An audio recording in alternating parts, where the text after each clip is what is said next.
Hey guys, I hope you're having an awesome Monday. We are going. Oh, wait, no, you'd be listening to this on Tuesday, not Monday anymore. Well, either way, I hope you're having a fantastic day.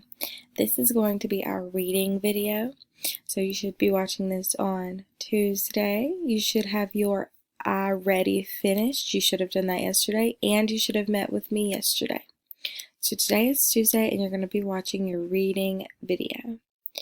So your learning goal for today is I can identify events in a story.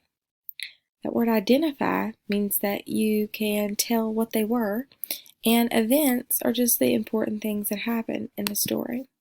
So we are going to be talking about a couple of things today. We're going to be identifying the events, so the most important things that happen in the story that we're going to read. And we're also going to be putting them in a sequence. Say that word out loud. Sequence. Good. Say it one more time. Sequence. Good. Sequence is just a really fancy word for putting things in order. So when we count, our numbers are in a sequence. 1, 2, 3. If they were not in a sequence, if they were all out of order, they might be like 5, 3, 7. What? That doesn't make any sense. They're all out of order. That's not right. So when we put events or the things that happen in a story in a sequence, we put them in order. We retell them in order. And we might retell them using some key words. But they're not just keywords, they're transition words. Say that out loud. Transition words. Yeah. Transition words are just words that we use to transition from one event to the next event. So throughout my day, I might start with breakfast, then later I'll have lunch, and finally last I'll have supper in the evening. I use transition words like first, then, and last tell about the order that I was eating my food. So your first example down here is first, Humpty Dumpty sat on a wall.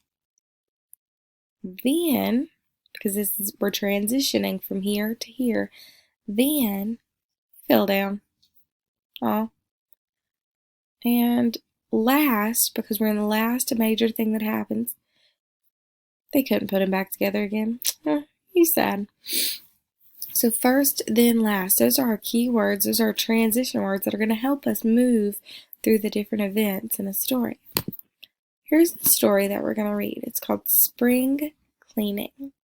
If you want to pause the video and read it to yourself or with your adult person first, that's fine. You can get some practice reading. So you can go ahead and pause it now. Or you can keep it playing and I'll read it to you. You can read it with me. I'm going to start with the title, Spring Cleaning. The kids helped with the spring cleaning at their house. First, there's a transition word I have underlined. One of the girls washed the windows.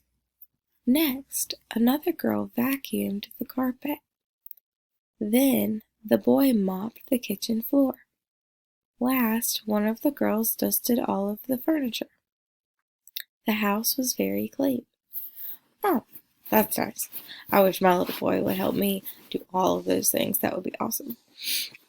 All right, the first thing that I want to do is I want to put those events, those major things that happened, those kids cleaning, I want to put them in order. 1, 2, 3, 4. I want to put them in a sequence to show the order that they spring cleaned their house.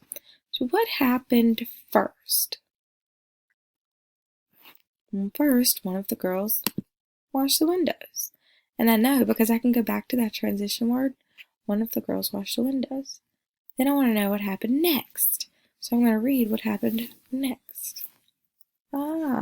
Yeah, one of the girls vacuumed the carpet. Then what happened? The next major event, the boy mopped the kitchen floor. So I'm going to drag his picture over here to show that he's mopping the floor. And then last, what happened? Well, yeah, it's the only one left. So last, the girl dusted the furniture. Good job. So we're going to go through And you guys did an awesome job pulling out those major events, those major important things that happened, and putting them in a sequence, putting them in order. Fantastic job. So now we're just going to take another quick little look at all of our transition words. So I know that they already have underlines under it, but I want to talk about them again.